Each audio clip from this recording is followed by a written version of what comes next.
97 میں جنید جمشید کو مجھے ایک نوجوان ملانے لایا کہ یہ ایک پاکستانی گلوکار ہے، وہ ملانا ہے۔ کراچی میں گیا ہوا تھا، اس کو لے آیا تو اس نے ایسے چہرہ چھپایا ہوا تھا نا، وہ تبلیغی اجتماع تھا تو اس نے چہرہ چھپایا ہوا تھا، تو آ کے بیٹھا تو میرا تو تعارف تھا نہیں اس سے، تو میں نے پوچھا کیا کرتے ہو؟ کہا جی میرا میوزک سے تعلق ہے۔ میں نے کہا کیا گاتے ہو بجاتے ہو؟ کہا میں گاتا ہوں۔ کہا یہ دل پاکستان میں نے گایا ہے۔ بات چیت ہوتی رہی، اس نے مجھ سے ایک سوال کیا، کہنے لگا ایک سوال کروں؟ میں کہا بولو۔ کہ ایک پاکستانی نوجوان جس گلیمر کو خوابوں میں دیکھتا ہے وہ فزیکلی میرے پاس ہے، لیکن میں بے سکون ہوں، میری یہ جگہ خالی ہے، میری یہ جگہ خالی ہے، یہاں اندھیرا ہے، مجھے لگتا ہے کہ میرا کوئی ساحل نہیں، میری کوئی منزل نہیں، ایسا کیوں ہے؟ میری تو ہر خواہش پوری ہے، ایسا کیوں ہے؟ میں نے کہا تو آسان سی بات ہے، تمہیں درد یہاں ہے، تم دوا یہاں لگا رہے ہو، ٹھیک ہے؟ یہاں درد نہیں، وہاں دوا، یہاں درد ہے، یہاں دوا کوئی نہیں۔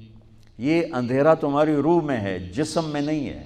تم اسے 5 سٹار ہوٹلوں میں اور میوزک میں اور گلیمر میں ڈھونڈ رہے ہو، اور اسے چاہیے اللہ اس کے رسول کا تعلق۔ کہنے لگا کیا کروں؟ میں نے کہا 3 دن تبلیغ میں جانا شروع کرو۔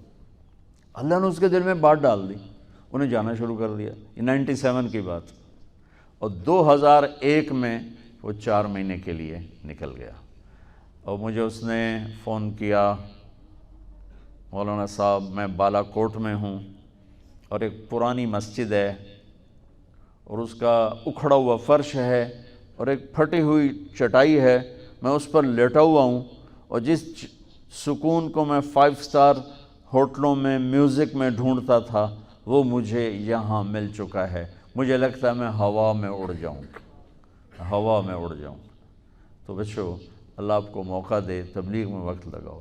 آپ جوان کٹھے رہتے، لڑکے لڑکیاں کٹھے پڑھتے ہو، اپنی نظر کا پردہ ضرور رکھو۔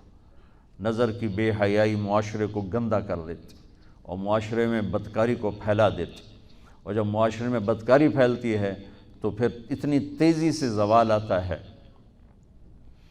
کہ اس کو دنیا کی کوئی طاقت روک نہیں سکتی۔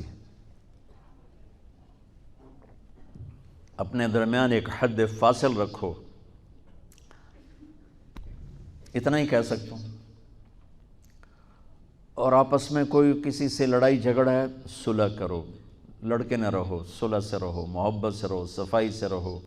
آتے جاتے نظروں کو جھکانا سیکھو۔ نظر جھکنا سیکھ گئے تو دنیا کی کوئی طاقت گمراہ نہیں کر سکتی۔ نظر اٹھ گئی تو پھر اللہ حفاظت فرمائے، بہت خطرات میں انسان چلا جاتا۔ تو آخری بات یہ ہے بچوں، تم ابھی زندگی شروع کر رہے ہو، ہماری شام ہو رہی ہے، مسلمان بن کے چلو، فرقوں کا شکار ہو کے مت چلو، فرقوں میں بٹ کے نہ چلو، امت بن کے چلو۔ اپنی پہچان امت کراؤ کہ ہم امت مسلمہ ہیں، باقی ساری پہچانیں ہماری لڑائی جھگڑے والی ہیں۔ ہماری ایک پہچان ہے مسلم، مومن، امت۔ یہ اپنی پہچان بناؤ، یہ اپنی پہچان بناؤ، یہ اپنی پہچان بناؤ۔ یہ تب ہوگا جب تم قرآن پڑھو گے، سیرت پڑھو گے۔ قرآن پڑھو، سیرت پڑھو، قرآن پڑھو، سیرت پڑھو، تو تمہارے اوپر خود ہی کھلتی چلی جائے گی بات کہ ہم نے زندگی کیسے گزارنی ہے۔ اللہ آپ کا مستقبل اچھا کرے۔ السلام علیکم۔ کبھی عرش پر، کبھی فرش پر، کبھی ان کے در، کبھی در بدر، غم عاشقی تیرا شکریہ میں کہاں کہاں سے گزر گیا۔ کبھی راستوں میں تنہا، کبھی ہوں ورود صحرا، میں جنوں کا ہم سفر ہوں، میرا کوئی گھر نہیں ہے۔